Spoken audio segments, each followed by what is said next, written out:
Hey, I'm Kai, and today I'll be checking out the Hartwood Speedway Vibrato by Gear for Music. I'm excited to just dive straight into this one, so without any further spiel, let's get it unboxed.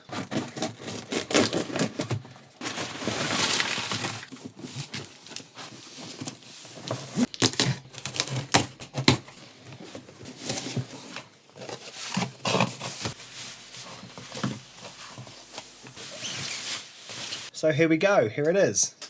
One strange thing that I did notice with this is that it ships with the springs separate. I'm guessing that's to make sure that the bridge doesn't get broken in transit, and the strings were completely loose. I tuned them up to pitch before realising that the spring was in the box, but now I've got it all set up and the bridge should be working nicely. Now this is actually my second one of these. I did receive a B-stock one to start with for a demo, but it was completely unplayable, so that one went straight back, and I've got this one instead, which is an A-stock model. Should be a better representation of the kind of thing you'll receive. On first glance, it all looks pretty much okay to me. There's a weird sort of crease looking thing in the finish. The F-hole is a little bit sloppy on the routing, but other than that, everything seems completely fine. The nut is cut nicely, there's a nice low action to it, seems to be a good relief, so overall, pretty impressed with how this is on first glance at least. I will give a quick overview of some of the more exciting specs on this model, but I will be doing a full deep dive into this thing later on. Generally, the specs on this guitar are a modern take on a vintage design, sort of akin to what something like Balaguer or Suhr may do. Rather than the 12-inch radius and the 24 3/4-inch scale length of something like a Gibson Les Paul for instance, this has actually got a 14-inch radius, which is quite a bit flatter, as well as a 25.5-inch scale length, which is what you'd see on something like Fenders for instance. It's also got high output pickups, it's got locking tuners, and this hip-shot Tone-o-matic style roller bridge. I've had this bridge on a couple of guitars before, and it is by far the comfiest bridge I've ever used. It's such a dream to play. The only spec that's sort of missing from this list is stainless steel frets. This is something that's present on a lot of G4M models by Gear for Music, but it's missing from this Hartwood guitar. At around £300, that's sort of where you start to see stainless steel frets creeping in, but it can go either way. I will go through some of the plugged in tones in just a second, but before I do, this is a semi-hollow guitar, so the sound of the guitar unplugged is pretty important. Let's hear what this one sounds like going through my Lewitt LCT 440, which is the main mic I speak into.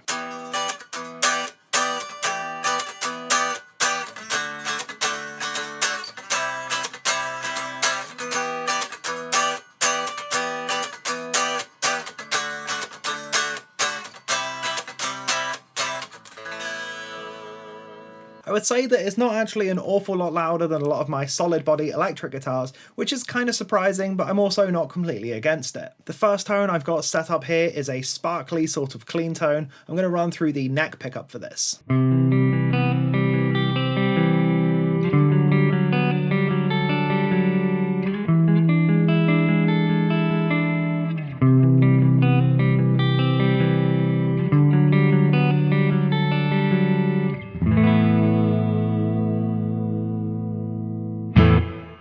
Actually, while we're here, I should also check out the tuning stability of the vibrato.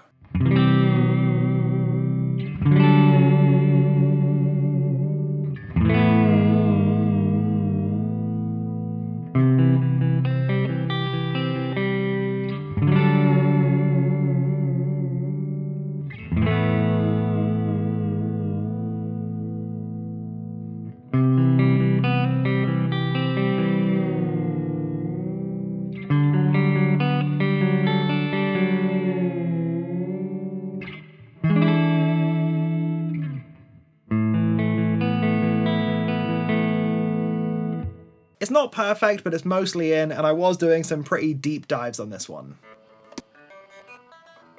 Having checked it on the tuner, it has dropped a fair amount in tuning, and I don't think this would be super usable as is. However, you may be able to attribute that to the fresh strings, so it's something that I'll keep an eye on. Okay, so future Kai here, I was able to tighten up the tuners, and I also found that 2 of the locking mechanisms had come unlocked. So now that they're tightened up, it should be a lot more stable. I've also stretched the strings out a little bit, and I played the guitar through the whole video. Let's see how the tuning stability handles now.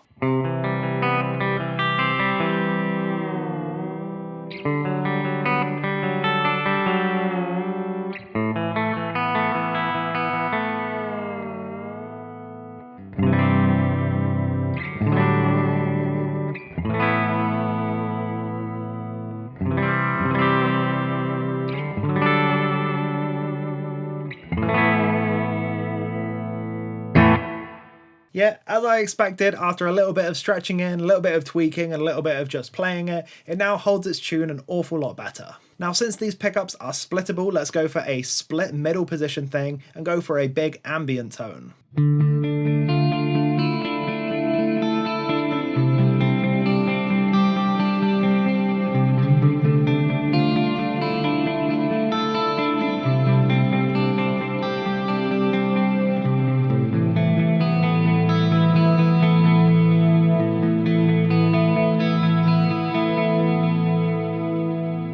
I won't do a full playthrough of this FM3 preset, but I do want to go through a fairly wide gamut of tones in this, so the next thing I'm going to try out is an AC30 style thing for a indie crunch tone.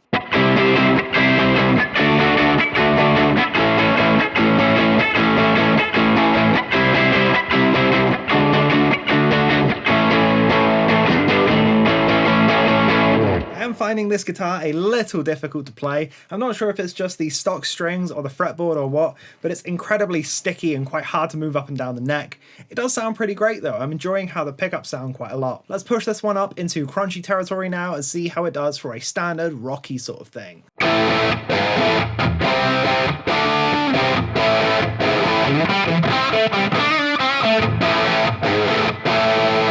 We're out of tune again.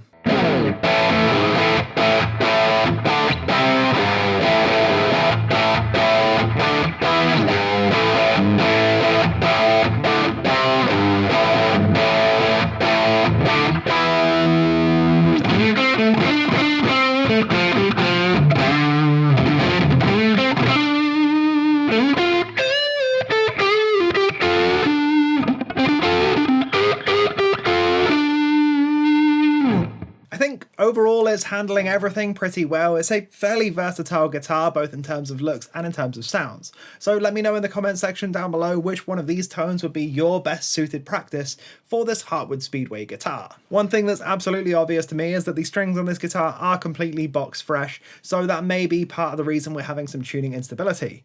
I can tell this because my hands are completely black from the strings. One of the little QC things I should probably check now before I forget is that there are no buzzing spots on the fretboard. I didn't notice any when I was playing, but I also stick to the same shapes and I wouldn't be surprised if I was able to miss one. Okay, so I checked everything over. There is only one spot that's slightly buzzing, everything else feels pretty great, and the actual tops of the frets are nicely polished. Let's hear that dead fret quickly because it can be a little bit of a bother. Yeah, something of a problem, but overall, about what you can expect for a guitar like this. I wouldn't be surprised if someone would return it for that, but it's also a fairly easy fix. And hopefully it goes to show to all of the naysayers in the comments that they haven't cherry-picked out a special perfect guitar just for me as a content creator, but instead they've sent me out a regular guitar off the shelf to show you the genuine experience someone may receive when they get this guitar. I also did notice that the binding line across the edge of the fretboard here, you can kind of feel that under your finger. It's not a completely seamless transition. The action of the tuners is a little bit loose, but you can probably tighten these up with a screwdriver and have that working perfectly, so no real issue there whatsoever. Overall, the tuners feel really good, really nice, responsive action to them.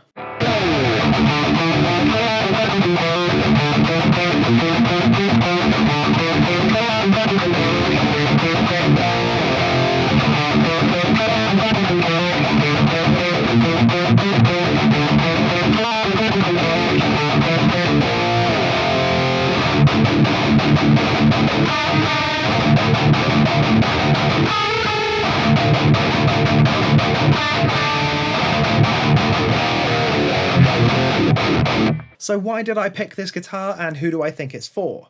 If you've ever spent any time around my channel, you'll know that this is something that's very outside of my wheelhouse. A single cut shaped guitar with a bridge that isn't a standard hardtail bridge, in a very traditional sort of styling. If you are new here, welcome. I normally do super chunky high gain riffs and blast fuzz pedals in low tunings. It would be great if you could drop me a subscribe if you enjoy the video. It goes a long way towards helping the channel out. So I think picking up guitars that are outside of your comfort zone is a valuable thing to do once in a while, if only to learn a lesson on it. When Gear for Music approached me and asked me to check out Hartwood guitars, I was very interested in the Charger in particular, as this is something I would be very familiar with. A dual humbucker, solid body, offset guitar, very modern, very me, But I wanted to go for something a little bit out there instead. While this Speedway does have humbuckers, I am thinking of swapping them out for humbucker size P90s instead, and keeping this as a fuzzy sort of riff machine. I also like a trem system like this style of trem, where it doesn't let me become insufferable like something like a 2-point trem or a Floyd Rose would do. On those bridges, I always find myself resorting to flutters and tricks and squeals and all that sort of stuff, but this is a lot more subtle. It's more akin to something like a Jazzmaster trem, for instance. While I don't love trem systems in general, I am growing to quite like this one.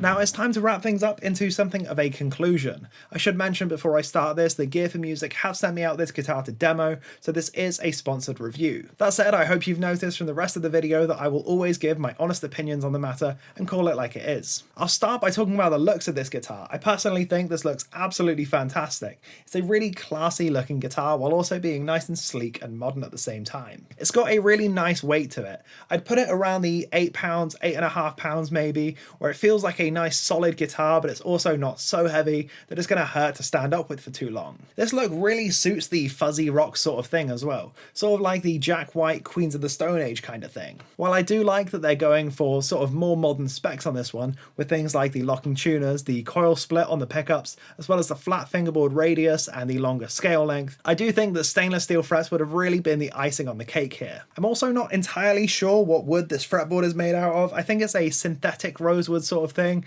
and it has got that sort of synthetic feel that you get with a lot of these woods, where it's kind of scratchy under the hand and it looks pretty inconsistent. I'll see if I can get it on the B cam, but there are some big areas around the sort of neck joint where you can see some inconsistencies in the fretboard. If I pull these strings apart, you can kind of see it on the very last fret or two.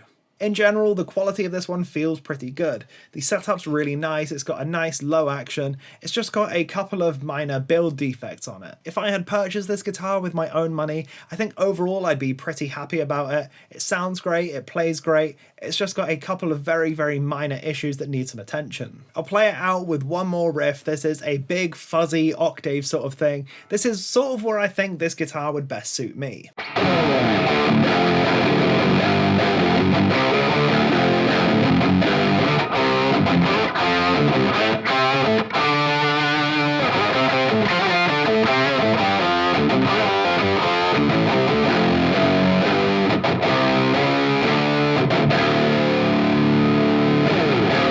That is everything I've got for this video, so thank you for sticking around to the end. Drop a comment down below letting me know which of these Hartwood models you would be most interested in checking out, and I'll see if I can get a hold of one for the channel. I was really torn between this Speedway and the Daytona, which is a Firebird-esque thing with a single mini humbucker in the bridge position. I was really excited about this one, but ultimately the vibrato on this just took me. There is an affiliate link in the description box down below if you would like to pick one of these up for yourself. That's all for this one though, so thanks for watching. I've been Kai.